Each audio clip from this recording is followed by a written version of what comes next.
वहीं जेडीयू के मुख्य प्रवक्ता केसी त्यागी ने बिहार को विशेष राज्य का दर्जा देने की मांग का समर्थन किया है। उन्होंने कहा कि राज्य के विभाजन के बाद बिहार की तरह आंध्र प्रदेश के भी संसाधन दूसरे राज्य में चले गए थे। ऐसे में राज्य के विकास के लिए विशेष दर्जा जरूरी है।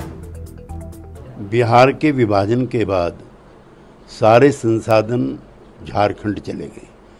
उसी तरह से आंध्र प्रदेश के विभाजन के बाद जो रेवेन्यू कलेक्शन के जितने सेंटर थे सब तेलंगाना में चले गए।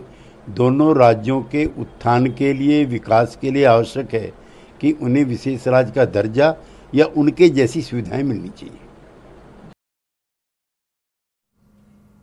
बिहार कांग्रेस अध्यक्ष और राज्यसभा सांसद अखिलेश सिंह भी बिहार को स्पेशल स्टेटस के पक्ष में खड़े हैं। 23 जुलाई को केंद्रीय बजट को लेकर अखिलेश सिंह ने कहा है कि बिहार को स्पेशल स्टेटस मिलना ही चाहिए। महंगाई कम हो, टैक्स में छूट मिले, आम जनता को राहत मिले और पब्लिक सेक्टर में भी निवेश होना चाहिए। और उन्होंने आगे क्या कुछ कहा है आपको सुनाते हैं।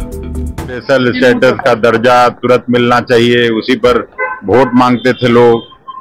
पटना विश्वविद्यालय को सेंट्रल यूनिवर्सिटी बनाए, सिलेंडर का दाम कम हो, महंगाई कम करे, टैक्स कम करे, आम जनता को राहत दे टैक्सेशन में, फिर यहाँ पब्लिक सेक्टर में कुछ इन्वेस्टमेंट आए, तब बिहार का भला होगा। बिहार विधानमंडल का मानसून सत्र 22 जुलाई से शुरू हो रहा है, जो 26 जुलाई तक चलेगा। 5 दिन के मानसून सत्र में विधानसभा उपचुनाव में जीत हासिल करने वाले नवनिर्वाचित विधायक को शपथ दिलाई जाएगी। वहीं सरकार मौजूदा वित्तीय वर्ष का प्रथम अनुपूरक बजट पेश करेगी। विपक्ष के साथ ही सत्ता पक्ष की ओर से भी पूरी तैयारी को देखते हुए इस सत्र के हंगामेदार होने की आशंका जताई जा रही है।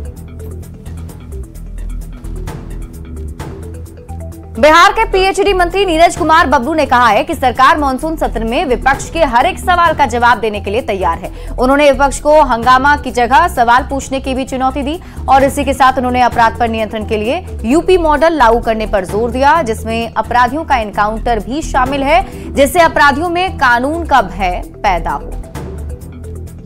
करे पक्ष के हुए विपक्ष के सरकार जवाब देगी, तब बिहार में संपूर्ण विकास होगा। विकास का काम होता है जिसके लिए विधानसभा चलता है, विकास के काम के लिए, ना कि सिर्फ हो हल्ला के लिए। अपराधियों के दिल में भय व्याप्त नहीं होगा प्रशासन का, तब तक अपराधी नहीं मानते हैं। पुलिस को हम पहले भी बोले हैं कि अपना कार्य प्रणाली बदलना पड़ेगा, दबिश और बढ़ाना पड़ेगा और गाहे बगाहे इनकाउंटर की आवश्यकता हो तो वो भी करे पुलिस।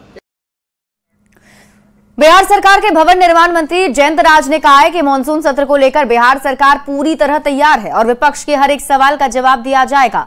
विपक्ष की ओर से अपराध पर चर्चा नहीं होने पर विधानसभा नहीं चलने देने के अल्टीमेटम पर भी जयंत राज ने पलटवार किया है।